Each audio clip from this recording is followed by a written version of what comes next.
made a joke to where he said someone was going to give a haul of 3 years of first-round picks plus a second and third this year. And that trade was going to go down at 4 o'clock. Now, he said it was complete BS once 4 o'clock came. Now, the point being is, if you got mad at the Giants for taking that, you trade Odell for 3 first-round picks and a second and third, and you're mad at the Giants, you are not a Giants fan. It's so comical, right? So, and here's another thing, right? I know Justin, who's not with us right now, and we already got a caller calling in. You're with us. Just hang out for a second, dude. We're going to get to you. If you guys are listening, 516-453-9383, 516-453-9383. If you're listening and you want to call in and BS a little about OBJ. And Justin, hey, don't be mad. Justin? Don't be mad. I just found out that this whole time we didn't have audio, but, we're good. We're good now. We have audio now? We have audio now. Yeah, but this whole time OBS fucked up, and I had to reset my audio settings. So it was like I could hear it on my end, but OBS wasn't registering it. So all the guys in the chat were just like, hey, man, where's the audio? And I'm sitting here like, I don't know what the hell's going on. Welcome to the Bleed Big Blue podcast, dedicated coverage of the New York Football Giants by your hosts, Marco, Trifecta, T. Merritt, and JBW.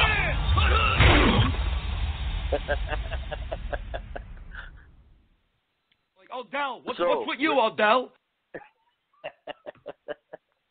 Like, Odell, what's with you, Odell? Odell! Like, Odell, what's with you, Odell? What do you guys want to talk about tonight? Listen, we had the audio messed up. Me and Tim already got into it, so we're not going to waste a lot of time. Some of us have to wake up at like 5:30 in the morning. The lines are already blowing up. Dude, I'm sure we'll go over some of the things that Tim and I have discussed already as the callers come in.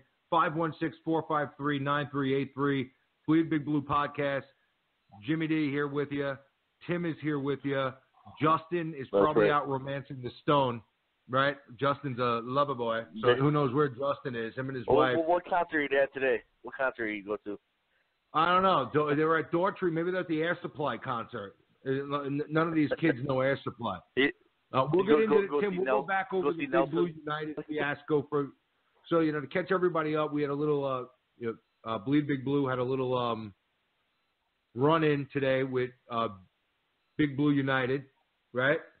We had a little run-in. We'll get into that. But, primarily, we're here to talk about OBJ. To be traded, to not be traded. And, let's get right to the lines. 443, you've been waiting for a little bit. We appreciate your time. What do you want to talk about? Where you're calling from? Holla. This is Joy from Baltimore. What's up? Going on, man? What's up, B-More? Hey, what's up? What would you trade Odell for? It's reportedly said that they might want 2 first-round picks. But, 2 first-round picks this year, I think we should take that if it's this year.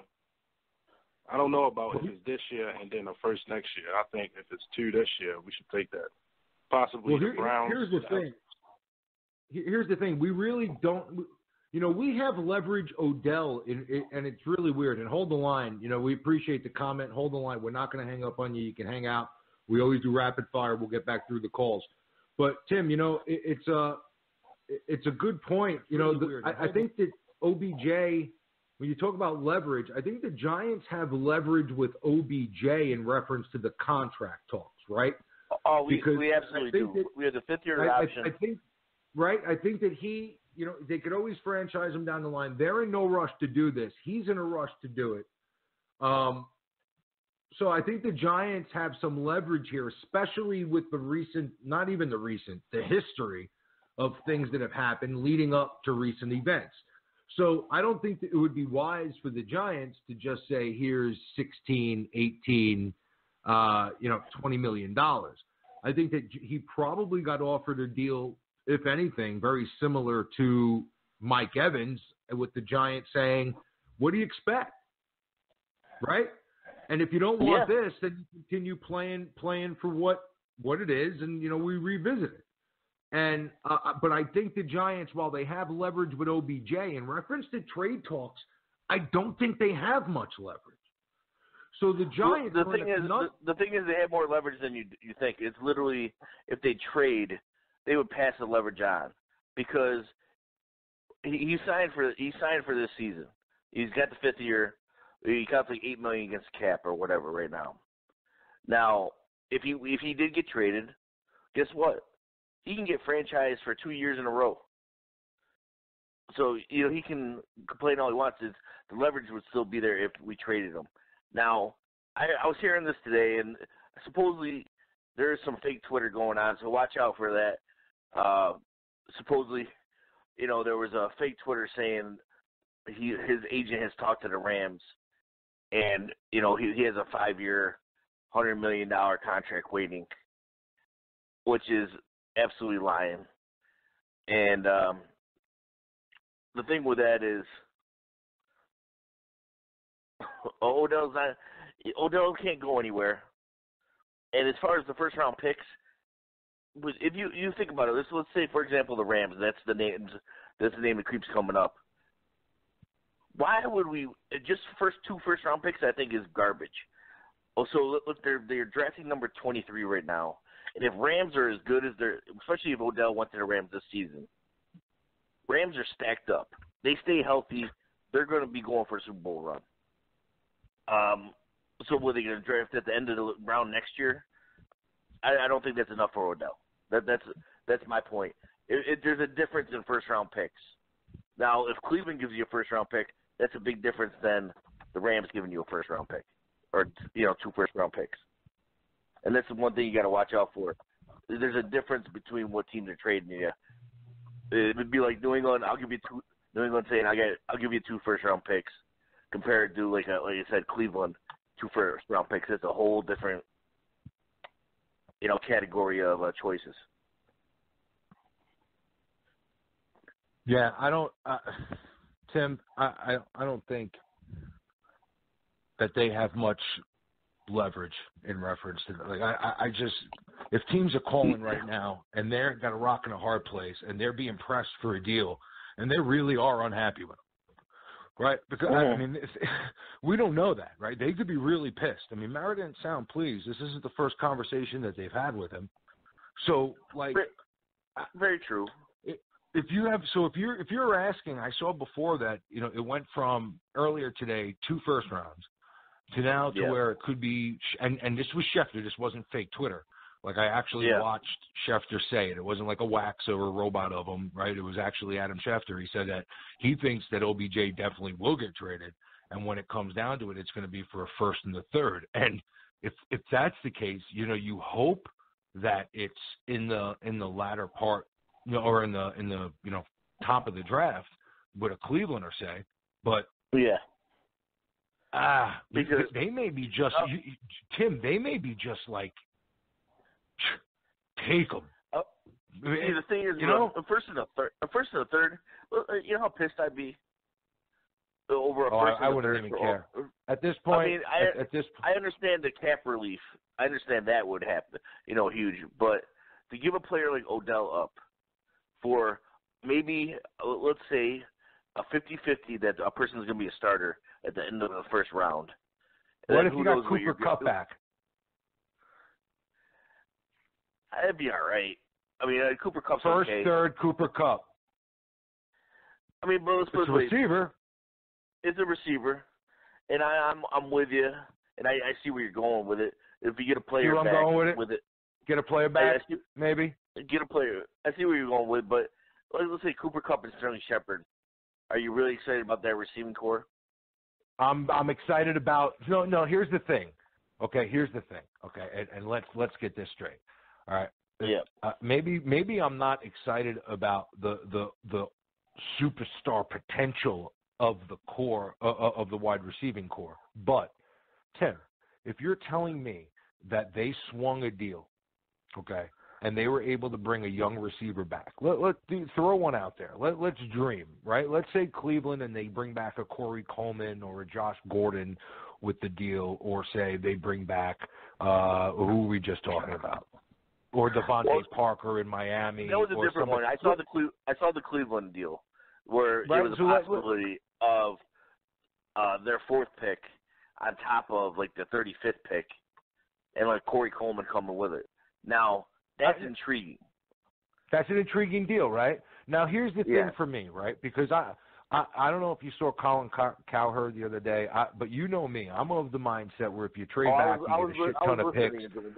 You get a good. If you could find a team to trade back with in the top 8, I think it's golden, and I think you just take the best package out of there because it pretty much guarantees you that you're going to have the 4 quarterbacks are going to go in the top 8 without a doubt. And then it guarantees you one of the next 4 position players, which would be you walking away from the draft with Fitzpatrick, Nelson, Barkley, Chubb, and picks. And if you can get OBJ gone, another player in, and you hit on the 2 or 3 picks that you accumulate and the player that you're coming over, Tim, you got a better team. Maybe we don't have as superstar of a wide receiver core, but you have a good, young foundation of a team if Gettleman does what we know Gettleman to do, and that is draft good, solid football players. So you have a chance to change the whole perception of what was going on in this locker room, of what was going on with the Giants last season, and really just start from a clean slate. And I don't know that that's not the best thing for the franchise moving forward. Tim, let's get to some callers calling in. Yeah. They're on hold. They want to rant. They want to rant. That would be intriguing. 347, where you calling from? Looks like New York. What do you want to talk about? Hello? Yeah, you're on, boss. What's up? Yo, what's up, James and Tim? It's Isaiah once again. What's up, Isaiah? So, Tim, you mentioned how it was intriguing when you brought up the Browns trade for the 4th overall pick and 35th pick. Bucky Brooks this morning, the NFL analysis, he brought up what do you call it? He brought up a board where if we were to trade with the Browns, they would have to give us their 4th overall pick and their 33rd overall pick, plus Corey Coleman, and with that we would trade with the Bills. We would trade our 2nd overall pick with the Bills so they could get their quarterback, and they will give us their first 2 first-round picks and their two second-round picks as well. I saw the same thing. I'm fucking busy. Holy shit! And the NFL Network thing. That will be perfect. Daniel Jeremiah and in my opinion, Bucky Brooks were doing that. Yeah, in my opinion, that would be perfect because we could get out of that. We could get Saquon with the 4th overall pick or a quarterback. We could get Marcus Davenport, I think, the edge rusher. Yeah, I saw that. I think they said Calvin Ridley, and they said Billy Price, the guard from Ohio State, and some other dudes. I think that would be a good trade for us. You'd be able to, if you, with the picks that you have now, if you were getting more picks on top of that, guys, you have the potential to bring in 6 to 7 to 8 quality, good, young, potential football players and reshape the face of the team. And I'm with you. I'm with you because I've stated before that I don't think that this team is as close to where they thought they were going to bring Eli back and contend for a Super Bowl. I thought this team needed a complete rebuild. And the best way to do that is to use some of your pieces and, get yourself to the point where you're accumulating some of this, especially with where we are this year. And we didn't hang up on you. You're still with us. You're just on hold. Isaiah, so hang on with us there. Let's get to 561-414-5. Oh, I'm not going to give his whole number out. 561, where you going? Thank you. How you guys doing? What's up, buddy? What's your name? Where you calling from? Dominic, Florida. It's called. Damo, what's going on? I'm sorry I almost put you on the front street there, but let's forget that. Let's move forward. You're good. So I just wanted to speculate with us here because we're spitballing about OBJ being traded. Now, let's say we give him to Cleveland and we get their 4th pick. They give us a 2nd rounder, and they give us their 3rd rounder next year. Then we trade out of the 2 spot with Denver, right? And then they give us whatever pick. And then we trade back again and get more with Buffalo. What do you guys think about that? Well, that was one thing that I was just getting into, James, was you realize the power move we would have if we had the second and fourth pick in the draft of this year. Yes. The power, the amount of gold that we would have to come to with the teams that want quarterbacks. It'd be ridiculous. I got news for you. You know what? When I saw the Rams thing, I laughed a little bit. I actually retweeted it because I thought it was hysterical, like the Carl Banks thing. But I think it's really funny. The team that really is intriguing is Cleveland, because if they wanted to, they can give OBJ a contract right now. And they have the other, and since they acquired Landry, what really makes them attractive is that not only can you get maybe the fourth pick, but if you're bringing OBJ over and he's signing a long-term deal, can I get Corey Coleman back? And even though it's a long-shot wild card throw in the dark, 2-year first-round talent. Can you get Josh Gordon?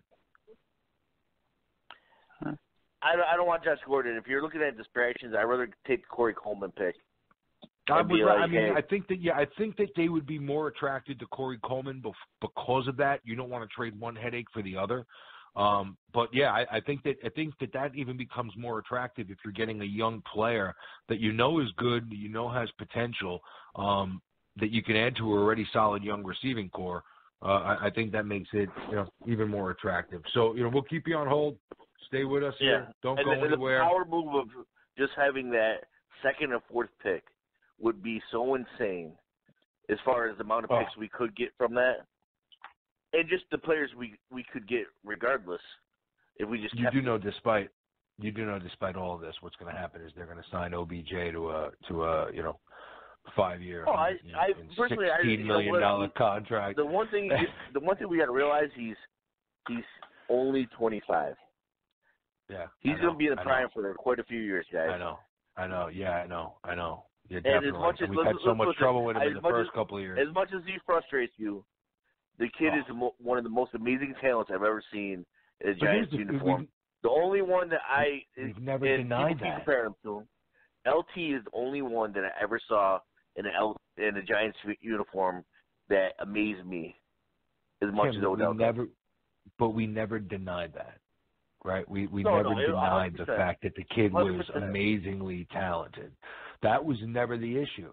And people are like, well, it's not the video's no big deal. And I'm like, you can't look at just the video. There is a history. No, it's just everything adding on to it. It's just immaturity. And even though yes, he's not a rapist, murderer. He's not a member of ISIS. He's none of these things. He's not a bad person.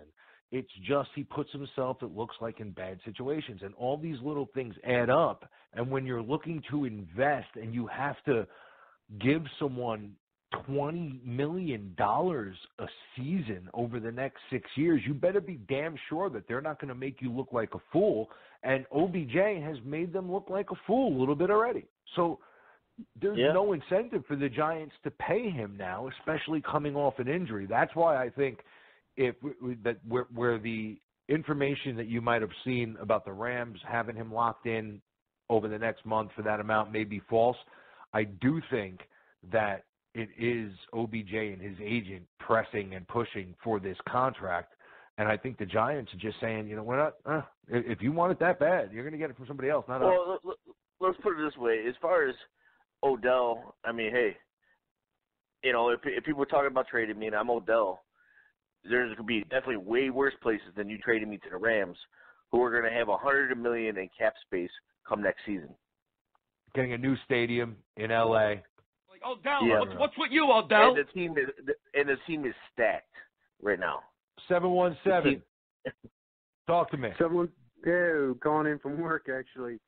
I want to work. You're working? What do you do? Yeah. I want that job. I'm waiting for the next shift to come in. I'm actually, I'll just say I take care of lives and I work in the medical field. But all right, let's look over some stats. Without Odell Beckham, they were 5-12. With Odell Beckham, they were 21-24. So they basically still lose with Odell Beckham. Giants have so many issues, it's not funny. Great point. And you can't win with a diva wide receiver. Listen, I've taken care of lots of patients over the years with people that do cocaine. it makes you do some crazy stuff. Let's look at Odell's behavioral patterns. The guy acts really strange on the field, whether he's peeing on stuff, whether he's doing Terrell Owens like gimmicks. He reminds me a lot of LT. He got this what they call Instagram model hooker. She had the line of coke in front of her. You can say whatever you want to say. Listen, you surround yourself with those people. Birds of a feather fly together. I'm not saying the guy's doing it, but listen, you want $20 million a year from a company. They ain't going to give it to a guy that's hanging out with girls doing coke and having a blunt in your hand. Sound. I mean, well, no. Here's the thing, though. Here's the thing, right? So listen. He's 25 years old. I don't want him to be a saint. No, you want to go out and the girls, you're going to go out and you're going to be hanging out with your buddies and you're going to be like, okay, well, you know what, these girls have blow. Be like, oh, you know what, here's the deal. I'm going to step away. Yeah. And I'll come back when they're done. Or everybody take your damn cameras out. No phones period. But just be smart enough to not put yourself in the if you want to do that and have people then have it be the people that you trust be around you. Yeah. Right? Put yourself in a position to where your circle is small enough to where if someone's coming in, they're they're someone from that circle of trust.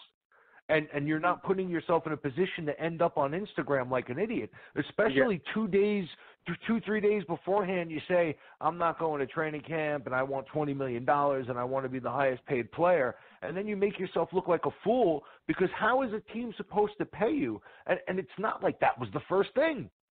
There's been multiple things that have happened with him over the course of the last couple of years that have put him in a position to where now he has to wait. And the best thing for him to do would be to shut up, play for his $8 million, be happy that he has the biggest Nike or Adidas or wherever the fuck he is, the biggest contract ever, right? Let him enjoy that contract and that money. Suck up that money, right? I'm sure you got money coming in from other places as well. Play for $8 million. Shut your mouth, play for 16 games, play well. Tim, do you think he'll get his contract? Oh, 100%, man. Right? What's with you, Odell? It's just so friggin' simple. Like, Odell, what's with you, Odell? Just come back, shut up, and play, and all you do is get paid. It'll be a beautiful thing. 530. Where you calling from? Guys? What's your name? Talk to me. Hey, it's JJ, man. I'm calling. Hey, whenever y'all see 530, just remember it's JJ, man. I'm starting to write the names down now. I got to get. Hold on for a minute. Hold on. I want to go back. Oh, 717 hung up. Well, I wanted to try to get his name. I'm sure he'll call back in. He's probably working, saving lives, so he's got better things to do. Go on, JJ. What do you want to talk about, buddy? Okay. Hey, look, just remember, guys, when I mentioned this on the last blog Sunday, you guys made the explosion noise when I mentioned trading OBJ. Hey, look, guys, all I'm saying is the guy is a nice talent. He's going to get paid. But whether he straightens up in time to save his career with this team or with another team is yet to be seen. But what I think he is worth, if Gettleman continues to play his chess, not checkers, if he sells to the Rams or the Bills, at best, we'll get a first round and probably a third round, and we'll stock up third-round picks. But we already got second-round picks, so we'll be good. I'm getting optimistic because Gettleman has me salivating right now. I don't know about you guys, but I'm thinking, say we get a quarterback and Bradley Chubb and Sony Michel and plus whatever line help that he's going to address because that's part of his agenda. So that just highlights, the talent that he's able to manipulate from this year's draft. I mean, what would you guys think if we managed to get one of the elite quarterbacks and Bradley Chubb and Sony Michel, plus whatever else he's able to manipulate out the draft? Well, I think that's the jackpot. Tim, I think that's the dream right there. I think that anyone who says otherwise is a little delusional. I think that's the play. That's the way to handle it. The only problem with that, and I'm all, hey, if it happens, I'm all in. But that would have happened only if the Odell trade happened, because to grab a quarterback, we're gonna have to grab a quarterback at 2 if we want the quarterback. Unless you're not going to take Lamar. And Chubb is probably going at the very latest 5. At the very latest. Unless we trade back and get Lamar Jackson. You know what? I was watching the thing on Lamar Jackson, and I don't know why he's dropping. I don't understand. Neither do I. I don't know. People are just always trying to. It always happens. Keep it on the low. I don't see him. Somebody's going to grab that kid. Somebody likes that kid. He's not getting past the Bills at 12. That kid becomes really valuable once the other 4 quarterbacks are gone. Do I think that he's going to get taken before any of the other 4 guys? No, I don't. I think those 4 guys will be the first 4 off the board. I think the next quarterback off the board will be Lamar Jackson. I don't know where that is. Buffalo seems to be the prime spot. But I got news for you, dude. If he ends up moving back, if he ends up falling, I could see another team trying to jump in front of Buffalo if they have the pieces to do so to try to get him, because we've talked about it. Once those other quarterbacks go, and he's the last one, he becomes that much more valuable. What's with you, Odell? Now 917. I have some connections out in Buffalo, and the sources are saying out there right now that Buffalo wants Baker Mayfield. And that makes it interesting because supposedly that's what Jets want. Well, I saw today another interesting thing. Denver, now who knows if this is legit, not legit, who knows. But Denver said that I guess he did really bad in their interviews, Mayfield, that they didn't really think that he did very well. They weren't very impressed by him. I guess it didn't go well. So who knows? 917, you're on the line live with us here. Do you want to talk Odell? What do you want to talk about? Hey, what's going on, guys? I'm calling from Syracuse. Syracuse, what's your name? My name is Luis. And, Luis. Yeah, what's going on, Luis? I want to talk about this Odell thing. So personally, to me, I think he's valuable, but he's not valuable, meaning that we can win a Super Bowl without him. We can win a Super Bowl with him. I personally think that. Love it. Whatchamacallit? So I lost my train of thought. But I personally think that, if we pay him, good. We have a superstar on our team, and it's nice to have a star receiver on our team, but I personally think that we should always have a dominant offensive line and a dominant defensive line. And that's just me personally. But, yeah, with this whole Odell thing, I mean, I think a lot of people overreact to the point that everyone's acting like he's doing something illegal. When we look at receivers like Josh Gordon, this guy's he's smoking weed, dude, and he's popping, all these Josh pills Gordon, or whatever. I want to say this, right, because I've seen these comparisons a lot. And I want to say this. One thing to Odell, no one is accusing him. No one has ever said that he's on drugs. And I know the guy before said some of his actions would lead you to believe that maybe he is. Regardless of that, no one has ever, even regardless of the video, okay, it was assumed that he was around the drugs and not doing them. And let's get this out in the open too. I have no problem with him doing weed. Me neither. Right? So that's his own personal problem. That's his personal business. To me, I don't care. But and I got news for you. To be naive enough to think that some of these guys in the NFL don't do cocaine recreationally, right, is naive as well. So now there's a big now here's the problem though. If you're going to do it recreationally, don't let anyone know about it. Don't get caught on video. That's exactly. But the difference between Gordon and LT and Beckham is those guys were legit addicts. Those guys were sick. And Gordon, it wasn't just marijuana. It was pills. It was a bunch of stuff with Josh. So Absolutely. he had a lot of stuff going on. That's a sickness.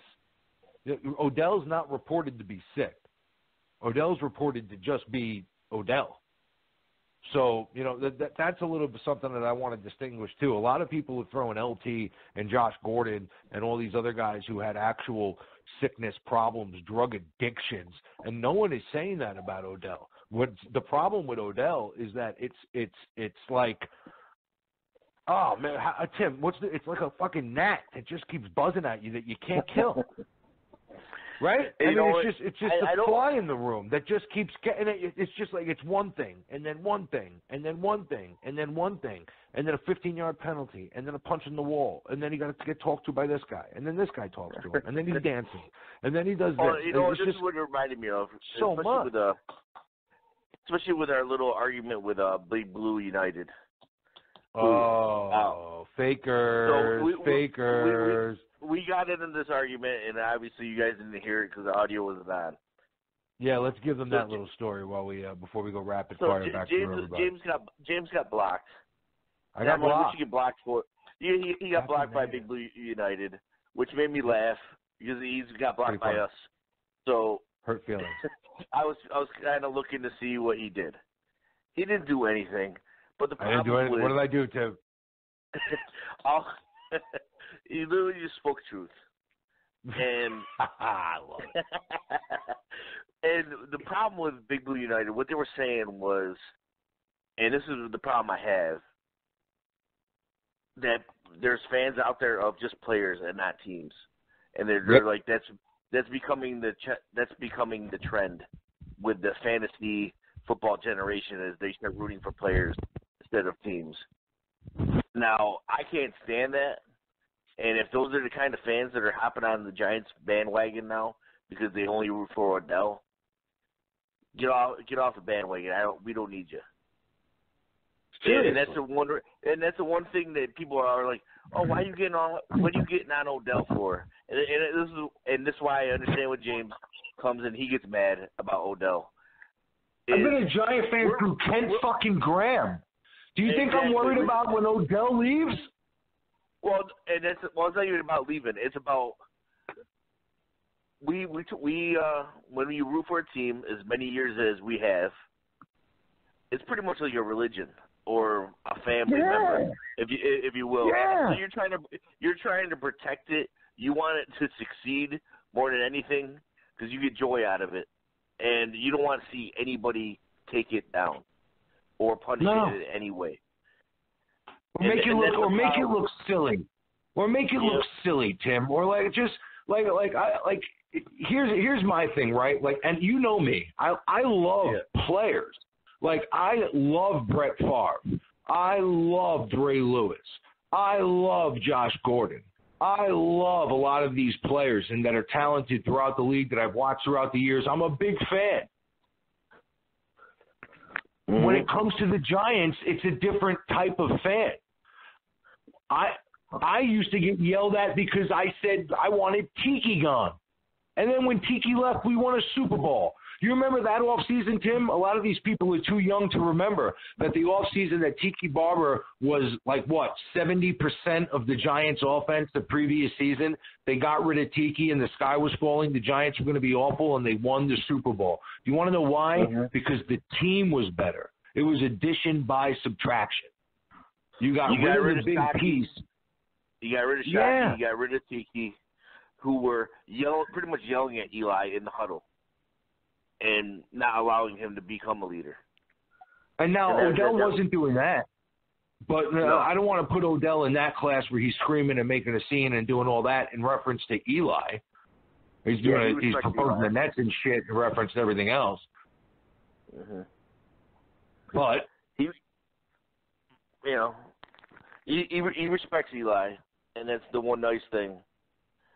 The one thing that could be scary is if whenever we get a new quarterback or if it's Davis Webb, will he be able to control the huddle with Odell? Or whoever. Here's the quote from Big Blue United. It doesn't work that way any longer in the fantasy sports generation. It's about players not teams, Tim. Yeah. If that's the case, why does this podcast even work? Why does anybody listen to us? Well, we don't talk about one player. We talk about a team. It really made me think about like some of the retorts that I do online. I'm just wasting my time.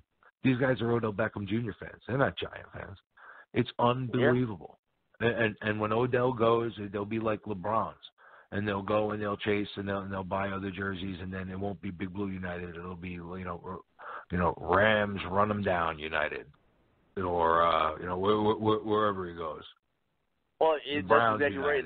I actually wrote that to him as well. I was like, what are you going to do when Odell retires?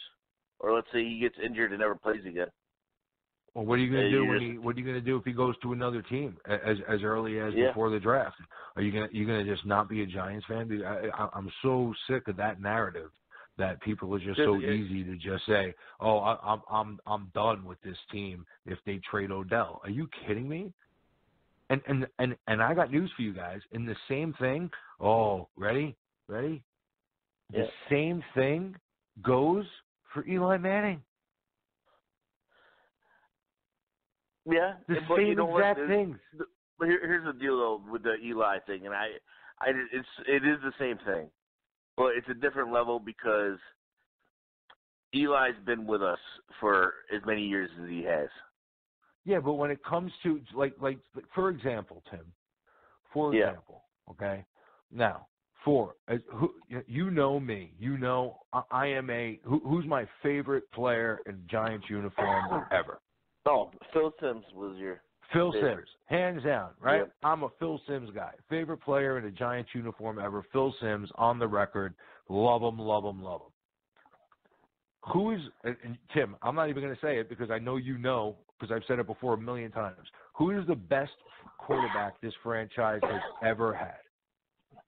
Oh, Eli Manning, all day. Eli Manning, right? So it's not like, I want people to know my perspective on it. Like I'm a Phil Simms guy telling you that Eli Manning is the best quarterback that this franchise has ever had in the history of its long history. Right? Mm-hmm. Right, Tim? Agreed? Agreed. Okay. But, big but, if you're telling me that what we're going to do now is possibly trade JPP, right? Yeah. You're going to maybe get rid of Odell Beckham Jr. and get some picks. You may be trading back and acquiring more picks. It would seem to me that, I don't know, position to move Eli too?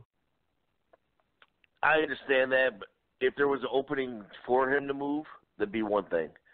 But, especially with the quarterbacks coming out, I think the best case scenario would a lot of these guys sit 1 year behind Eli, and that'd be perfect for them. Such as Sam Darnold. I got news for you. Such as Josh Allen. Or even Lamar Jackson. I would love for it to play out like this. I would love for the Cleveland rumors to be true. I don't think they are. I think when this whole thing ends, usually where there's smoke, there's fire. If Schefter's reporting it and Ian Rappaport's on it, then where there's smoke, there's usually fire. I got a feeling he's going to the Rams. I think it's going to be a 1, a 3, and maybe a player coming back with them. That's how I would possibly look at it. If I'm the Giants, I got news for you. I would probably say, you know what, give me a 2 and a 3 in Aaron Donald. But besides the point, right? Well, right? If it was Aaron Donald for Odell straight up, fine. Oh man, right? How about that for a deal? But because I'd have no problem giving Aaron Donald $15, $16 million a year. You could probably get him. What's the top defensive tackle or defensive? What are they making? 15, 16. So you could potentially get him for $3 to $4 million cheaper than what Odell would want. It's going to be pretty close. It's going to be pretty damn close. That's why, as far as money wise, we wouldn't really be saving anything, but. No, because you have to discount Odell because he's a student. About that, We chose. If Odell wasn't a Stunad, he'd get $21 million. If Odell was not a Stunad, he would get $20 million. Right? I don't know if you can get if you look at Antonio Brown's contract, which he's getting about 18. Could you really tell Odell, okay, I can give you $2 million more? Yeah, you could. If he wasn't, because the draft, the cap. If you didn't have any of these issues, nothing. Let's just say this, Tim. Let's just say this, because let's not. If we're going to do a hypothetical, let's at least base it on some type of reality, right? Yeah. Let's say that the injury history doesn't go away. Yeah. All the other bullshit does. All the other shit does. He's a fucking Boy Scout. Yeah. You don't give him $20 million with the cap going up? Well, I have no problem. Here's what I would do. You know what I would do? Give them as much money as they want to get. And as much money as they're willing to get, go ahead. I would give him 3 years with a club option for 4 because of the fact that I knew the collective bargaining agreement was going to do it. Was going to come into effect in the next couple of years. So maybe I do a 3-year deal like a Cousins said. He gets his long-term security. You're good. You spread some money out. He knows he's okay. You don't got to worry about playing on a rookie deal. And you tell him, you know what, we get the club option, so we're going to decide, but we'll take care of you long-term with the new collective bargain agreement. We can hook you up long-term. Just keep being a fucking Boy Scout and killing it on the field. Yeah. Because then Odell's 27 years old, 28 years old. He's getting another 5-6 year contract, right? Well, exactly. That's what Kirk Cousins is doing. Kirk Cousins knows he's going to get another big contract. Exactly. That dude is one of the smartest people. He lucked out money-wise, ridiculous. You know, I mean, you could have played this if Odell was a Boy Scout. It would make sense. Here's the other thing that Giant fans aren't recognizing is it would make total sense for him coming off the injury, for the Giants to be negotiating right now for a long-term contract. Because the Giants would be able to say, with the history that you've had and now you're coming off an injury, you know what I'm saying, Tim? $20 million turns into 15, 16. Well, at this point, let's be honest. You know Giants are negotiating with him. Actually, Steve Tisch even said it the other day. They're in the very beginning stages of negotiating. But I think that negotiation is going like this, Tim. I think the Giants, Odell said, I want $20 million a year, 5 years, $100 million. And the Giants said, here's Mike Evans' deal. Why am I getting Mike Evans' deal? I'm so much better than Mike Evans. You're getting Mike Evans' deal because you're a pain in my ass. Yeah, pretty much. I mean, that's what he's gonna do. I mean, I think that's the problem right now. It could be literally one of these things where it's like, hey, I'll give you 5 years, $100 million, but you got to make it to, mid-season without any issues. Tim, how about this? Mid-season? No. How about this? Okay, you're still on your rookie deal. Okay, you've been a pain in my ass for the last 3 to 4 years. Okay, you're coming off an injury. How about this, Odell? Shut the fuck up. Get your ass in camp. Perform. Get healthy. First and foremost. Take care of yourself. Get healthy. Come back. Shut the fuck up. Perform. Put together a full season. Be a leader on the team. Don't be a distraction off the field. Don't be in dance-offs on a Wednesday night when you couldn't fucking practice on Monday or you missed the game on Sunday. Like, don't be on Instagram eating bad pizza fucking with blow around you. Like, don't let me have to answer questions about why you're mentally retarded. And then when you come back and you play a full season and you have your 1,500 yards and your 14 touchdowns and your 100 catches, and I haven't had to answer questions about why was Odell doing this and what did you think when Odell pissed like a dog, and what did you say to Odell when he punched a hole in the wall, and what did you think when Odell was shirtless before the game but then dropped 2 passes that cost you 10 points and almost cost you the playoff game in Green Bay, and what do you think about him spearing Norman on the field, and even before that, do you think maybe it was the fact that after all the talk leading up to the game, that he dropped the bomb where he was 10 yards past Norman and left 7 points on the board that maybe led to him spearing Norman and causing a ruckus on the field. And do you think that maybe led to him having to propose to a kicking net down the line where, he had maybe, he hit the kicking net hit him. He obviously proposed to the kicking net. He felt bad. How's that thing going? How's the kicking net? I mean, Tim, I'm leaving stuff out. Oh, no, I didn't even bring up the boat trip. I didn't even bring up the boat trip. Hey, you know what? How many things? I'm just hoping. I'm just going to chalk it up to him being young. I'm just hoping it's not. Tim, I'll give you an example 25. of a He's player not that young. Tim, there's a big difference between him when I was 21, going out, hanging out, doing stuff, and you get to a point when you're 25, 26 years old where you're like, maybe I shouldn't be doing. And I'm not saying you have to act like you're 40 years old like I do now, but there were definitely stages in my life, like between 18 and 21, and then like 22 through 25, and then 25 through 30, and then 30. I mean, you're different. I mean, there has to be, especially with the history and how. I mean, Tim. I wish I could say that was the case for me. I mean, am I exaggerating when I say he was sat down by Mara, Tish, Coughlin? Yeah. Precious Coughlin. Did Coughlin ever really sit down with him? After the Norman thing? Oh, well, yeah, yes. Well, come on. That's the one thing that people realize, that's Odell's weakness. I'm going to just piss him off. Because he's so emotional he can get off. Mara, Tish, Reese. Yeah, I understand. McAdoo, Gettleman, Chris Carter. How many people before you just say, you know what, girls, maybe go do the blow in the bathroom. I don't want to be around that. And that's what I'm hoping it doesn't get into because, for example, Chris Carter.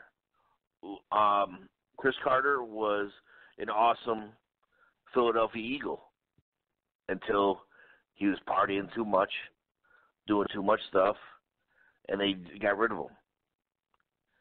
I'm hoping it's not going to take Odell to get pushed to another team to him to be like, oh shit, maybe I should have cleaned myself up or do what I have to do. Man? Yeah, well, no. Sometimes you just got to cut bait, dude. I don't know. And the thing is, I don't want Odell to go, but I'm gonna put a but out there. If someone blows the doors off with an offer, then you take it. Tim, I think this has now gone too far, and I think he's gone. And I don't think that's a possibility. I don't think the Giants are going to get the package that everyone is anticipating. And I can't wait, Tim, I can't wait for it to happen. I know you're all about it. And if Gettleman's shown in the past that he's not a big Captain Negative. Exactly.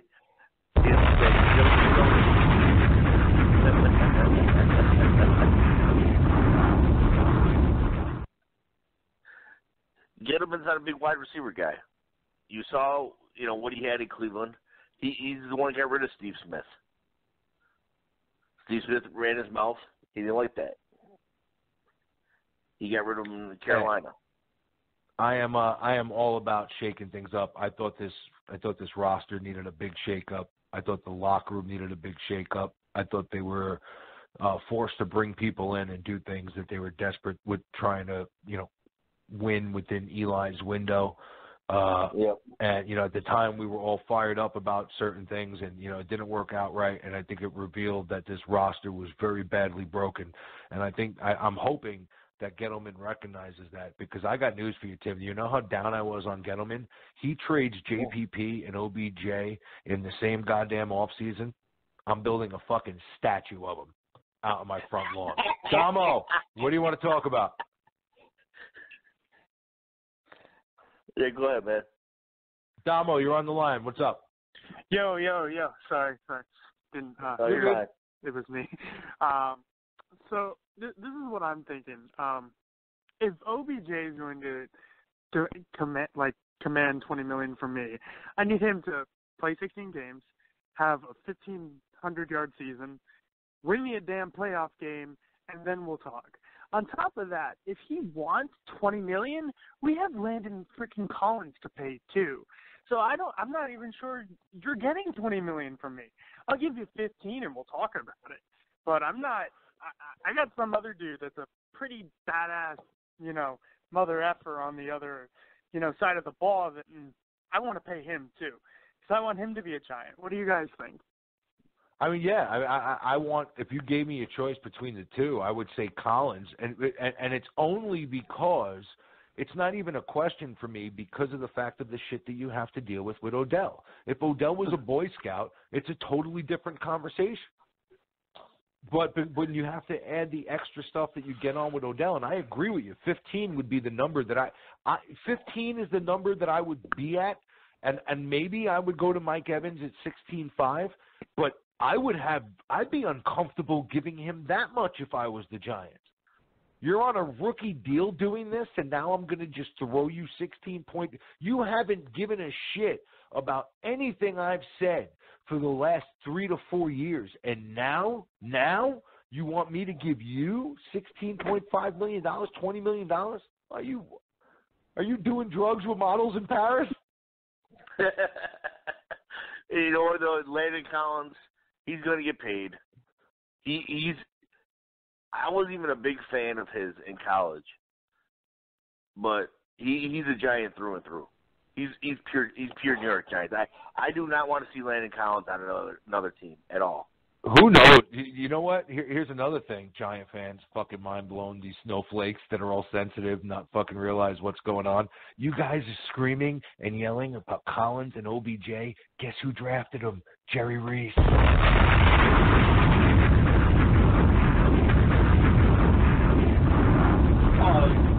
Let's put it this way, though. And that's about two of his draft picks that are left on the team.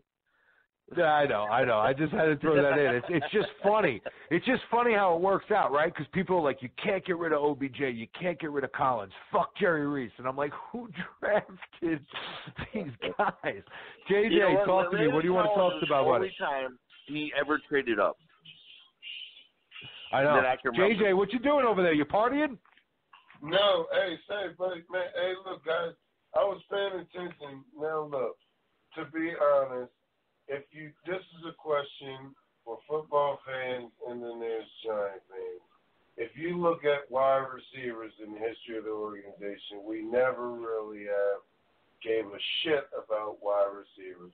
And if it came down to it, and we picked McConkey or Odell, a lot of Giant fans would take McConkey, okay? So, and I think that if, believe it or not, I'm not predicting anything, but let's just say Cleveland already has Tyrod.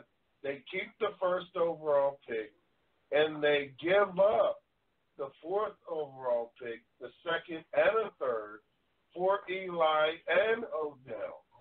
And then Gettleman changes the face of the organization, has two new quarterbacks, and probably picks up another veteran. Hey, everything can all go to his new design.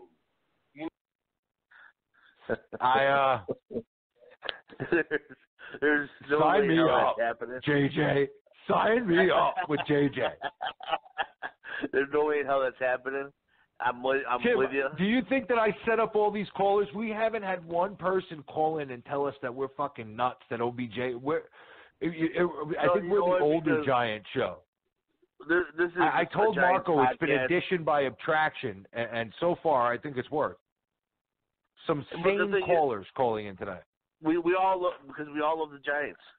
It just comes down to we want the best for the Giants no matter what. I mean, that's the one thing with the Giants. You love the team, and you don't have control of their moves, and you're going to deal with whatever they got to deal with or whatever decision they make. But you don't have to necessarily agree with it. And that's where Tim, I'm going to read you some names, and I want you to tell me. I want you to tell me what these names, what some of these names have in common here. Hold on, I'm going to add a name here so I don't forget it. Hold on. Okay. I think I think one thing. I think no, it's not. It's a list of players' names. All of these players, every single one of them that I am going to name, every last one of them I am going to name, Odell Beckham Jr. is head and shoulders, talent-wise, above any before you get of into these that real gentlemen. Quick, I just remembered one thing Isaiah said. Go. Giants, and I do remember old school way, and I know you believe it as well. Yes, when we won our first few Super Bowls, it was necessarily not about the wide receiver. But you guys forget the Eli Super Bowls. Plexico was playing as one of the best wide receivers in the league. Plexico in the Super Bowl caught. I know what he did in the NFC Championship game, and I know he caught, but he didn't play the best game. I know he was hurt a little bit, but I mean, let's. I get it, but what my point is this. My point is this: they were solid. They were solid wide receivers. There was no Odell Beckham Jr. in the bunch. Akeem Nicks was easily a top 5 wide receiver in the whole league. There was no Odell Beckham Jr. in the bunch.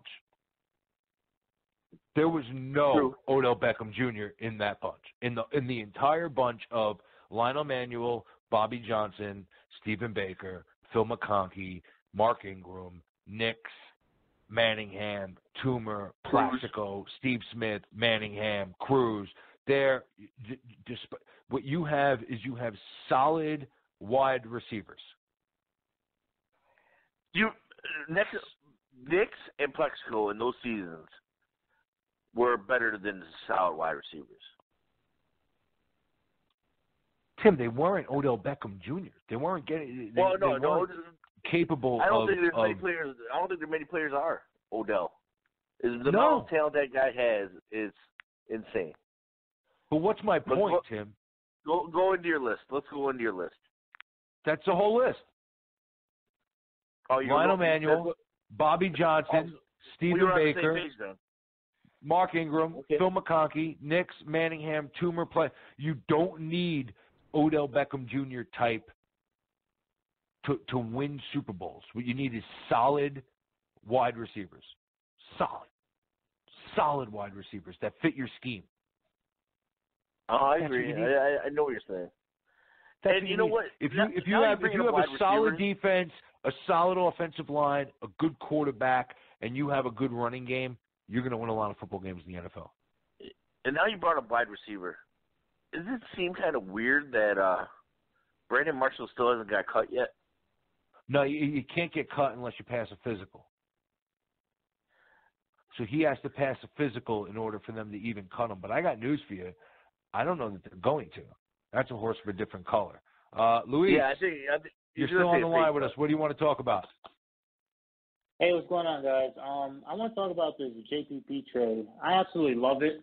I don't know why Giants fans are going crazy, like as if they're acting like we lost Lawrence Taylor or some shit. But snowflakes. Yeah. Anyways, I think it's fucking ridiculous. I think this is the best move that they made, in my opinion. Trading so JPP, far, yeah. I think that was probably the best move.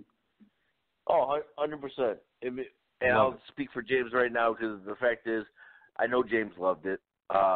We got a 3rd-round pick and got rid of an albatross of a contract that was holding us back, which getting rid of that contract literally allows us to re-sign Landon Collins, probably re-sign Odell, and still have extra money. Forget the getting rid of JPP. And you got rid of and Vernon better step it up this season, or he's going to be the next year. I want to ask you guys about that. Go ahead, about Olivier Vernon. So I don't, when I watch him on the field, he's obviously a good player. But do you guys think he can transition to a linebacker? Because we're playing a 3-4 now with our new DC. So do you guys think he can transform into a linebacker now or DM? Because I'm not sure. I think that, I'm not sure either. I think anytime he do a little bit of it in Miami? Yeah, a little bit. But if you're going to transition to the full the full outside linebacker spot, that's a big switch to make. Can he do it? I think he could. I think can he? I think he could too, Tim. I really do. Here's the other thing that I'm banking on is that Betcha is one of these defensive coordinators that is going to use the players to the best of his ability, not exactly just say, okay, you're going to stand here and you're going to play this position. I think that he'll move Vernon around and use Vernon to his strengths. Now, Vernon, despite the big contract, when you look at the numbers, he, even in Miami, and it's translated here to New York, always in the top in the league in quarterback pressures. Doesn't necessarily always translate into sacks, but I think that Vernon, when you look at Betch's defense and his ability to come from all angles at an offense and blitz, that Vernon and his ability to at least put pressure coupled with the new scheme and the ability of Betcha to use different guys into their advantages and their strengths, I think you're going to see a good season for Vernon. I think it'll be a breath of fresh air to get Surmer and Betcha in there. You saw one thing about the Cardinals defense over the last couple of years. They competed. And when their offense was right with David Johnson and Palmer and those receivers, the defense played very well. Where they struggled was once Palmer went down over the last handful of seasons, is you struggled to score. You can only play so much defense. Is this the 347? Yeah. What's up, buddy? What's your name? What you want to talk about? My fault, guys. I had to hang up real quick. I was doing something. It's Isaiah, you guys had me on hold, but I was doing something. Oh, Isaiah, you're good to go, buddy. You're good to go. We'll put you back on hold. We'll get back to you in a little bit. Tim, any comments? Can you see any comments on YouTube? Any questions? Anybody? Honestly, I've been looking. God damn you, Tim. You know what? I'm not one of these tech guys. Isn't the intern on? You're not one of these read comments, Tim? You know what? Actually, I do like reading the comments, but to be honest with you, I just forgot about it, didn't worry about it.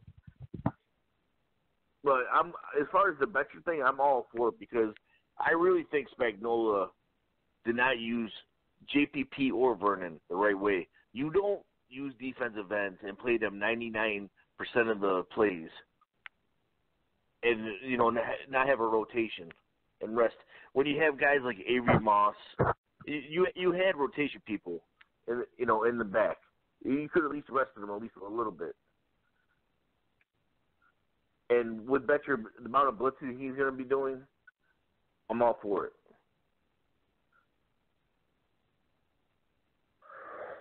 I'm on Twitter. I'm looking for some recent tweets to see if anybody's saying anything. I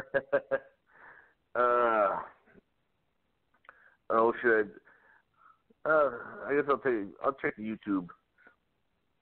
Check the YouTube thing. I'm going to check Twitter here. Adam Schefter here. Let's see. Do not get into those fake, Twitter. Well, first of all, the fake Twitter battles that you usually get into. Yeah. You see, here's what I mean, man. Here's what I mean. I'm on Twitter. Yeah. And 30 minutes ago, I got to turn on Twitter and see this asshole dancing. You know what? I'm fine. I was fine with it. I know what you're talking about. Just go away. I'm fine with it.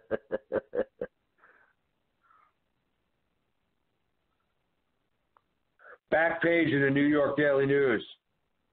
Giants to NFL. You want Odell? Have some guts and give us 2 first-rounders. Grow a pair.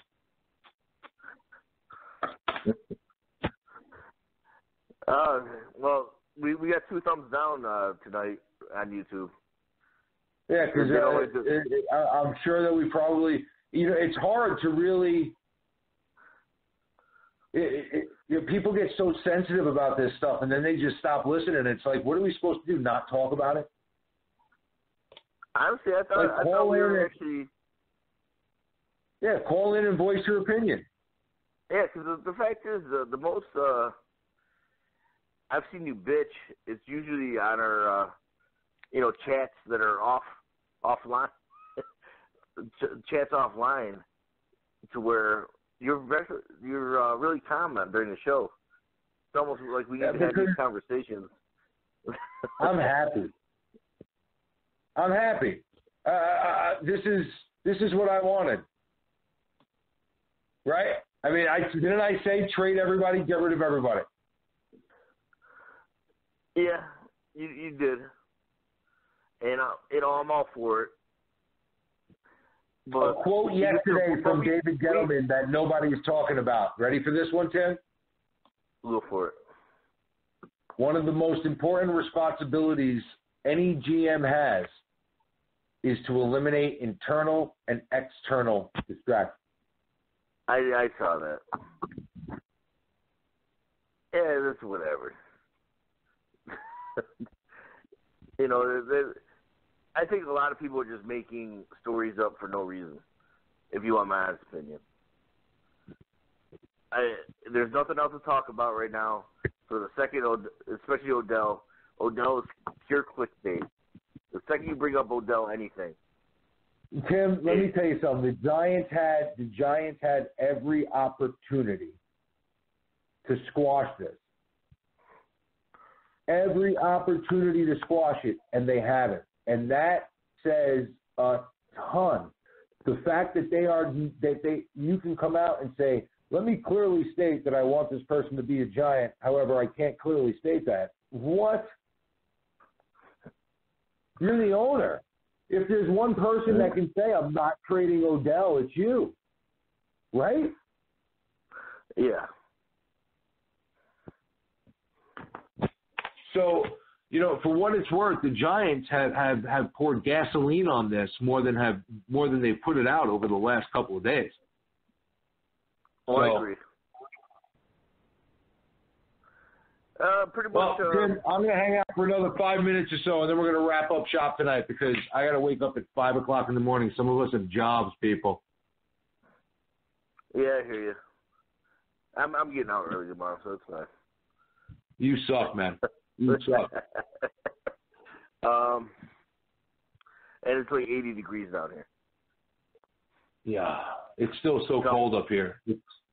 Are you guys still in snow up there? The snow it's going away. Put it that way.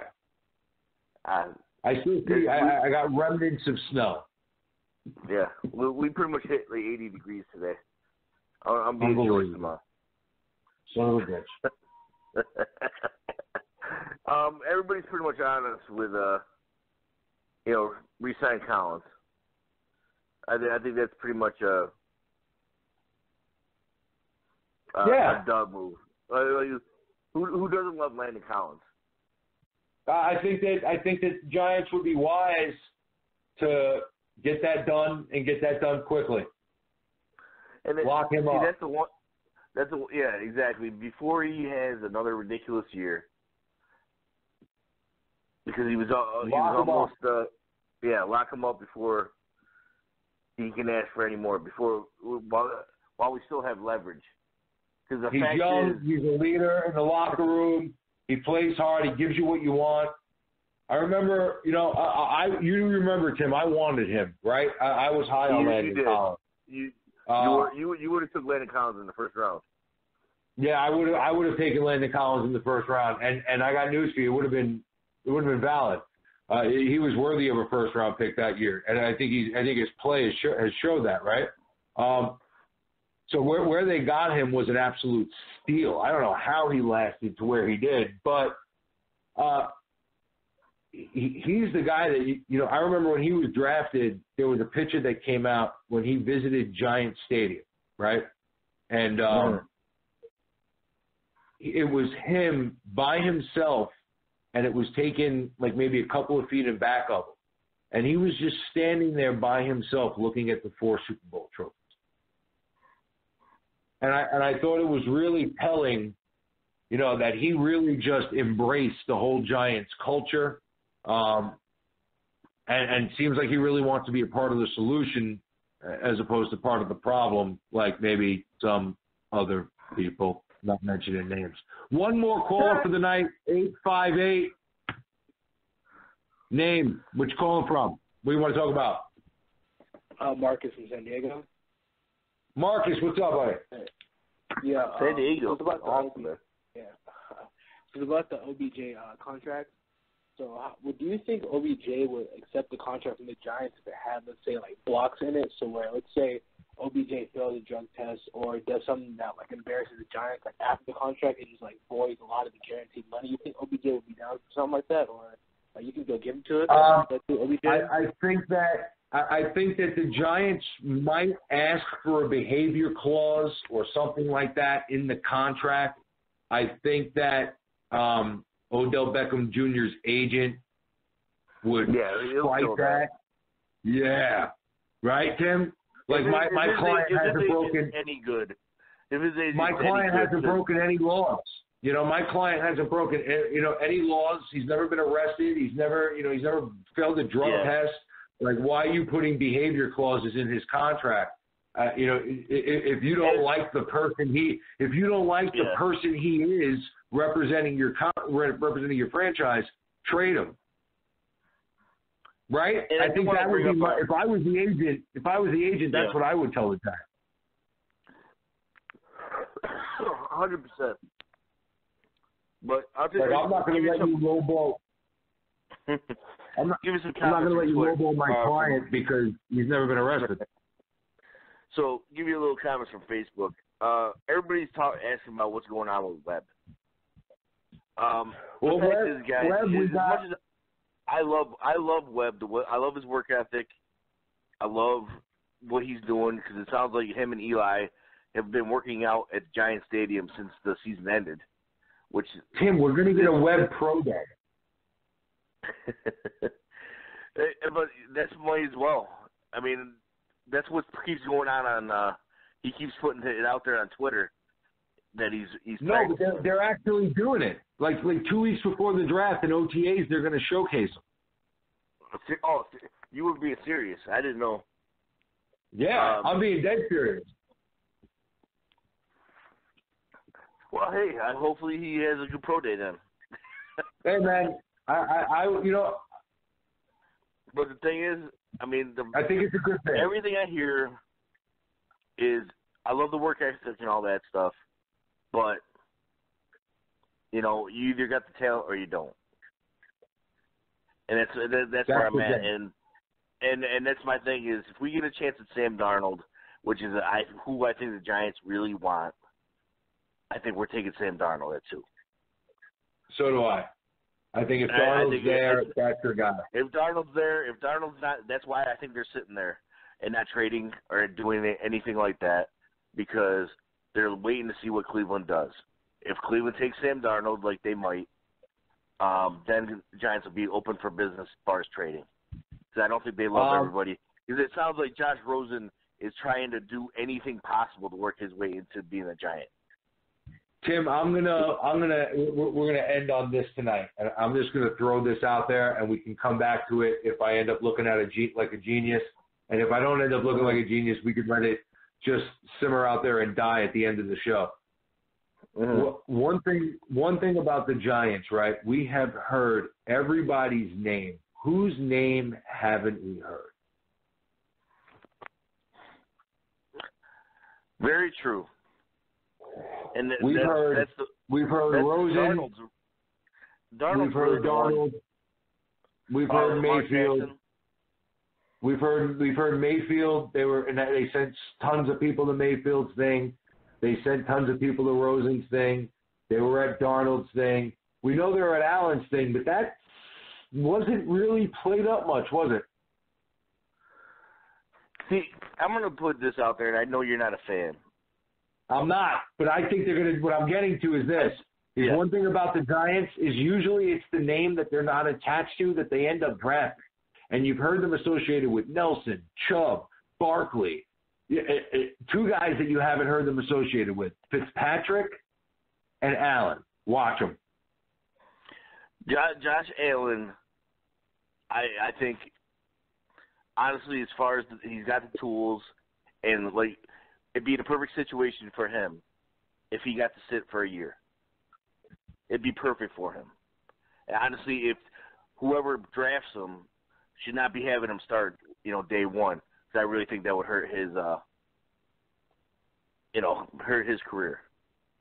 So do I. And but you can't. As far as the physical tools, the kid's athletic enough. He's big as crap. He's as big as Carson Wentz. He can move like Carson Wentz, and obviously he's got a gun. I mean, hey, if he can learn from Eli, if he wants to sit behind Eli and learn for a year, maybe even 2, but I wouldn't even go 2. It's going to be a year. Let's be honest. Because Eli's contract, this is last year, Giants will get rid of him. I know you would, but honestly, Lamar Jackson, he's another one. I want to see his pro days. Tomorrow? I think Lamar Jackson's pro days tomorrow. So we're gonna see what the reports are for that. Because I don't know why I'm not hearing his name more. I would take Lamar Jackson over Baker Mayfield all day. The more I think that you get teams are giving a lot of teams bullshit. They're bullshitting now. They're not really. You're not getting the right information from them. A lot of people are just throwing people off, saying shit. They don't want anyone to know what they're thinking or which way they're going. We got. Let me see here. One more caller. 347 calling in. What you want to talk about? Yo, what's up, guys? It's Isaiah. I'm off of calling again. I keep fucking hanging up. I had one more question for you guys. I wanted to ask you guys, because we haven't talked about this dude that we just signed, Michael Thomas. I wanted to ask you guys how you guys felt about him and Dave Gettleman signing him. He's a really great special teams player. I think he was an All-Pro 2016, 2017, and 2014, I believe. And he's a good leader. I wanted to ask you guys how you felt about him, as him competing for the free safety spot against Darian Thompson. Well, I think it's good competition to bring in. It's a solid veteran player. It's not going to kill them on the cap or anything like that, and he's going to help them on special teams. So it's a value signing. You're getting tremendous value out of the signing special team-wise. Huge upgrade where you need more players. So to bring in a guy like that, which is a veteran, he's going to be an upgrade over whatever position they're going to have him play on special teams, but he'll also upgrade the people around him because he's such a good player. In that role, and then he'll compete against Thompson. It'll be a veteran guy in there to give a little competition. There's nothing wrong with competition. Nothing should be handed to anybody for a team coming off of a 3-13 season. So to add a guy like Thomas is a nice piece, for a team that needed depth and special teams help. It was a good signing. What do you think, Tim? And that's pretty much all his signings have been. And the nice part is, guys, we got a new special teams coach. I think our special teams are going to be 10 times better come next year. Because we brought in a bunch of guys that are hungry. They've been on multiple teams. But the thing is, they can play all multiple positions, which is what Betcher wants as well. They can play safety. They can play corner. That's what we want. We want to put people all over the place, just like James talked about earlier. Betcher puts people to where they can take advantage of their talents, and that's what we want to do. And we want to be able to, hide what we're doing as well. Because Arizona's defense the past 3 years has been in like the top 3 of blitzing teams in the league, and that's going to continue. He blitzes like 80% of the time. So I'm all for it. Because we got some beasts that they signed, such as like Kareem Martin, who's 6'6", 280, and he's been playing outside linebacker, along with, Vernon on the other side. We're going to have some, big boys that are going to – the nice part is we still haven't added our draft picks yet, so who knows? And you know what? and I know James is excited about this pick, this guy, but we haven't talked about him in a while. And just guys, remember, we got Ogletree. That was a huge signing. Yes. Between Ogletree, Snacks, and Landon Collins, that is the foundation of this defense. You got your nose tackle, you got your middle linebacker, you got your safety. Those are the foundation of this defense, and they're all leaders. And they're all going to push this defense to be a lot better than, probably talent-wise than they should be. I agree with you, Tim. And the thing is, me and you talked about before, with Betcher making this many changes into a 3-4, realistically, we're probably a year away from this defense being at its top point. Just to get the right players in, you're going to still need at least another year probably. But they're definitely going in the right direction. I want to leave you with this tweet. I just saw it. I'll give credit to the guy that tweeted it. I mean, it's just fair. John Anthony at the Madge, MAJ 381. John Anthony at the Madge 381. Great tweet. I'm going to retweet it. Hold on. Retweet. Right? Okay, here it is. If the Giants had met with the media and said, Odell has not committed any crimes, has never been in trouble with the law, has never tested positive for any illegal or banned substances, and we stand behind this young man, do you think things would be different knowing they support him? The problem with that is the Josh Brown crap. They don't want to be caught saying that, then come a day later, Odell's caught in the same video actually, snorting coke. Well, that's the thing. Yeah. They can't come out and say that. Yep. Right? Exactly. I mean, they can say it, but if they say it, then he makes you look like fools if he does something. But if they were to say it, if they came out like that, do you think their phone would be ringing? True. No, their phone would not be ringing if they came out and said that. It would pretty much essentially take him off the table, and they would know no team would be calling asking for Odell Beckham Jr. And here's one more thing where I know our buddy Pat Leonard, who's been on before, got bashed, right? But here's another tweet, right? Listen to this, dude, right? Because this is telling. Ian Rappaport. This was this morning. A possible Odell Beckham Jr. trade was broached publicly this week, but it wasn't the first time it became a topic for the Giants. I'm told they got their first trade offer right after the viral pizza video came out. It was a real low offer, and they said no. So who knows how long teams have smelt blood in the water and have reached out trying to acquire Odell Beckham Jr. from the Giants. And, leading up to the draft, teams do crazy things. I think there's the potential for something nuts to happen here, Tim. It really comes down to this. And who blinks first? Who blinks first? I'm going to say Odell signed before the season. I'm just calling it. I think Odell signed. I'm going to say Odell gets traded before the draft. I know that's what Schefter keeps pushing, but you know what? I've been watching Schefter on ESPN lately. I really think this job is taking a lot out of him. He did not look good. He looks like he doesn't come out of the damn room. So you think that he's at the owner meeting? He probably hasn't slept for 3 days. You bastard, leave him alone. I mean, let's put it this way. I'm a redheaded guy, so I understand being pale. But he looks like sickly pale.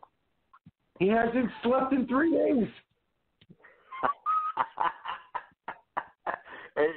I don't think he does sleep. I mean, he looks He hasn't horrible. slept in 3 days, and he's been staring at his damn phone for 3 days. He's probably a mess. He probably can't wait for the meetings to be done, go home. He's just hurting right now. And, you know, I feel bad for him. He needs a vacation, guys. You know what? Hashtag ESPN. Shepard needs a vacay. But after this whole thing, because he's been all over it, so once we figure out what's going on with Odell, then he can go on vacation. Guys, thanks for listening. It's been great. We appreciate it. We're going to cut it off a little early tonight. Some of us got to go to work early tomorrow. We'll be back on our Easy Like a Sunday morning show, probably somewhere between 10 and 12. We'll put an update up there, let you know what time we're going. And hopefully maybe we have some more clarification. Maybe we have a trade to talk about. So, Big Blue Giant fan, thanks for listening. God bless. Love you. Later.